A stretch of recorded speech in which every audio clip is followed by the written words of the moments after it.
শহরের মধ্যে একটি বড় কিউট বাচ্চা চলে আসে। সবাই বাচ্চাটিকে দেখে ভয় পেয়ে পালিয়ে যাচ্ছে। বাচ্চা কখনো চলন্ত গাড়িকে উপরে উঠিয়ে নেয়, তো কখনো চলন্ত বাসকে উপরে উঠিয়ে নেয়, আবার কখনো উড়ন্ত প্লেনকে ধরে ফেলে। শহরের মানুষজন বাচ্চাটিকে নিয়ে খুব বিরক্ত হয়ে যায়।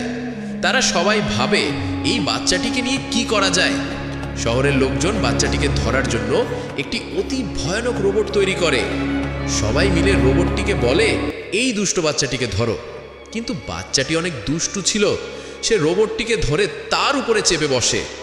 দুষ্ট বাচ্চা রোবটটিকে ধরে ফেলে এবং তাকে ভাঙতে শুরু করে। দুষ্ট বাচ্চাটি রোবটটিকে পুরোপুরিভাবে ভেঙে চুরমার করে দেয়। এই ঘটনা হওয়ার পরে হঠাৎ শহরে একটি বিশাল জ্বলন্ত পাথরের গোলা গুড়াতে গুড়াতে চলে আসে। দুষ্ট বাচ্চা জ্বলন্ত পাথরের গোলাটিকে খুব সহজেই আটকে ফেলে এবং সবার প্রাণ বাঁচিয়ে নেয়। তোমরা দুষ্ট বাচ্চাটিকে এখনো লাইক সাবস্ক্রাইব করোনি।